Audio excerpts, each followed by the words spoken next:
नाज़रीन, अवामी न्यूज़ में खबरन जो सिलसिलो जारी है। इन वक्त असीं तव्हांखे कराची खां ख़बर ॾींदा हलूं त जिते अज़रा पेचियो प्रेस कॉन्फ्रेंस करे रही है। अभी जो करंटली हम केसेस देख रहे हैं उनकी प्रिडिक्टिव एनालिसिस के मुताबिक हम मिडल ऑफ मई या एंड ऑफ मई हम एक पीक देखेंगे ऑफ corona within Sindh and within the whole country. In fact वो जो है वो पीक जो आएगी, क्योंकि हम अभी भी ट्रेंड्स जो देख रहे हैं कोविड के वो अप एंड डाउन हो रहा है, और बल्कि मुतवातर हमारी जो नंबर्स हैं वो बढ़ते चले जा रहे हैं ऑफ पॉजिटिव केसेस जो हम टेस्ट कर रहे हैं उसको देखते हुए हम अभी भी जो हमने जो एनालिसिस किया है उसमें 60% जो है वो लोकल ट्रांसमिशन है।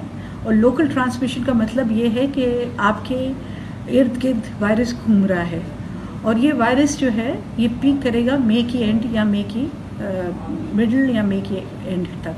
और ये प्रिडिक्टिव एनालिसिस है। इसमें अगर हमने लॉकडाउन बहुत स्ट्रिक्ट लॉकडाउन फॉलो किया तो हो सकता है ये हम इसकी कर्व की हमारी जो कर्व है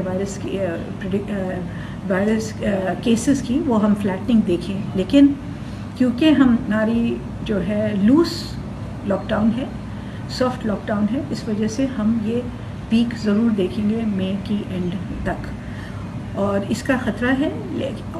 इसलिए आप अपने घर में महफूज रहें, आप अपनी कोशिश करें कि दूर से दूर रहें सब लोगों से। और वधीक ख़बरनि ऐं तफ़सील जे लाइ विज़िट कयो असांजी वेबसाइट awami news hd.com ऐं ॾिसंदा रहो अवामी न्यूज़ HD।